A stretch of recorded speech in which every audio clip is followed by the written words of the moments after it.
नमस्कार, आप देख रहे हैं EMS टीवी और मैं हूं आपके साथ कंचन। आइए नजर डालते हैं बालाघाट की कुछ खास खबरों पर और सबसे पहले बात करते हैं आज की न्यूज हेडलाइंस की। गांगुलपारा घाटी में धान के बोरों से भरा ट्रक खाई में गिरा। ट्रक की टक्कर से युवक घायल, ड्राइवर ट्रक छोड़कर हुआ फरार। बिरसा ब्लॉक में सरकार की जल जीवन मिशन योजना का बंटाधार। अब खबरें देखते हैं विस्तार से। जिला मुख्यालय बालाघाट से 20 किलोमीटर दूर बहियार मार्ग पर स्थित गांगुलपारा घाटी के ऊपरी हिस्से में तेज रफ्तार से चल रहा ट्रक खाई में गिर गया। इस घटना में किसी के हताहत होने की जानकारी नहीं है। आज प्रातः हुई इस घटना में सौभाग्य से कोई बड़ी घटना नहीं घटी, वरना इस मार्ग पर निरंतर आवागमन चलते रहता है। प्रत्यक्षदर्शियों ने बताया कि ये ट्रक तेज गति से चल रहा था, जिसमें धान के बोरों का ओवरलोड भरा हुआ था। जिले के वारासिवनी नगर में पुलिस थाने के सामने आज दोपहर लगभग 12 बजे 16 चक्का ट्रक से टकराकर अभिमन्यु राणा नामक युवक गंभीर रूप से घायल हो गया, जिसे इलाज के लिए जिला अस्पताल बालाघाट रेफर किया गया है। हादसा इतना दर्दनाक था कि लोग हतप्रभ हो गए। घायल युवक हर्षित राणा सावंगी निवासी का पुत्र है, जो घर की ओर लौट रहा था। घटना के बाद ड्राइवर ट्रक छोड़कर मौके से फरार हो गया।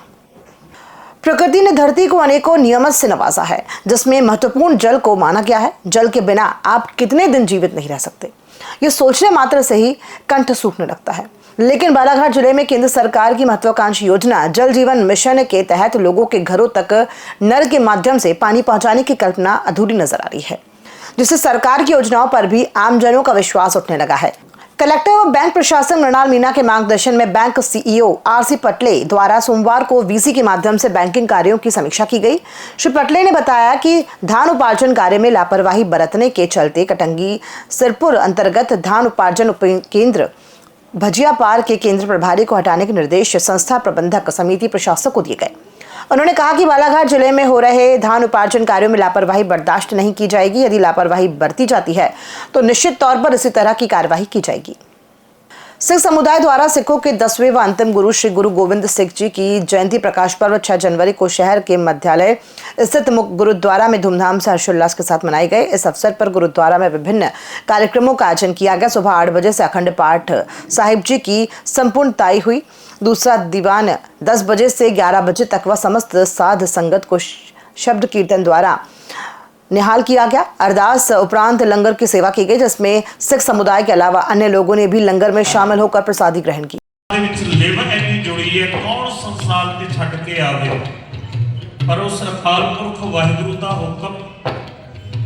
निरंकार ने कह के समझाया कि गोविंद दुष्ट दमन।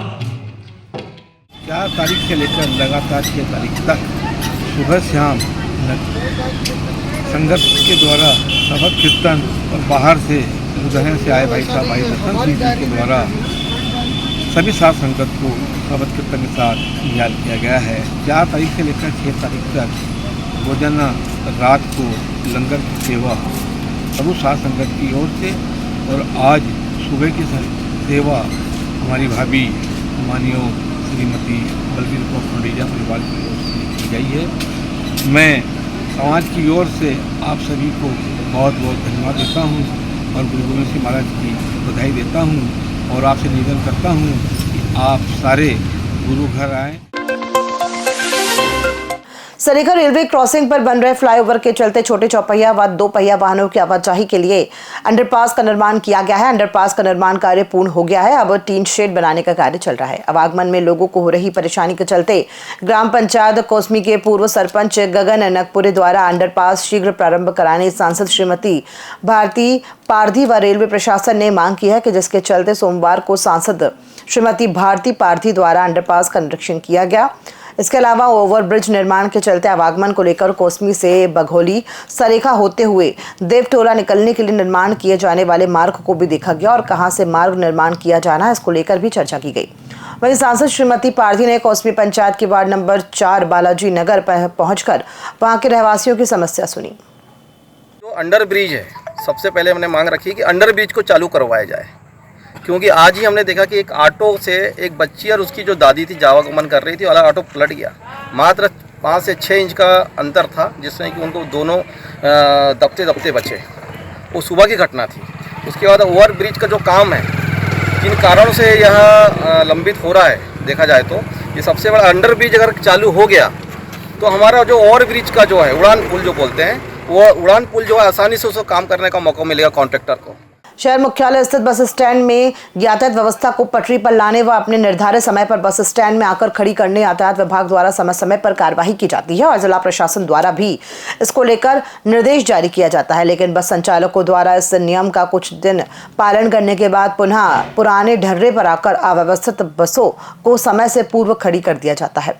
आज दोपहर को यातायात विभाग द्वारा बस स्टैंड में पहुंचकर समय से पहले स्टैंड में अव्यवस्थित रूप से खड़ी होने वाली करीब आधा दर्जन बसों पर चालानी कार्यवाही की गई। पार्किंग के लिए माननीय कलेक्टर महोदय और सीएमओ साहब ने जैसे बताया था, दिशा निर्देश जैसे दिए थे, आपको बस स्टैंड में लाइन के अंदर गाड़ी रखना है। ठीक है, लाइन के अंदर अगर गाड़ी रखते हैं तो पीछे दुकान वाले को प्रॉब्लम होती है, बोलते भी गाड़ी आगे बढ़ा के लगा तो काफी वाले परेशान करते हैं। तो आप लोगों से इतना अनुरोध है कि पीछे दुकान वाले हैं उनसे बोलिए कि गाड़ी पीछे लगी, उसमें आपत्ति की बात की है। और वो इतना झूठे केस में तुमको बता देंगे गाड़ी पीछे लगाओ तो बस स्टैंड पर इनका बस का टाइमिंग नहीं रहता, जो पहले आके बसेज लगा ले देते हैं और जो की पार्किंग में बसें तरी करती हैं, इनका बालपत का स्थान नहीं है यहाँ पर पार्किंग बस खड़ी कर रही है और गाड़ियों को लॉक किया जा रहा है, पर चालान कर रही थी यार। लगभग सर कितनी बसों में लॉक लगाए गए हैं और क्या चालानी कार्रवाई? लगभग 6 से 7 बसों में लॉक किए गए हैं, अभी चालानी कर रही है सर। किस प्रकार की सर समझाइश दी जा रही है इनको? समझाइश लुक बस का टाइम है 15-20 मिनट पहले आके अपनी बस स्टैंड पर लगाए, साउथ में वो ले जाए, तो फॉलो नहीं बस वो गाड़ियों को लॉक किया जा रहा है, चालान कर दिए। खबरों में फिलहाल इतना ही, दीजिए इजाजत, नमस्कार।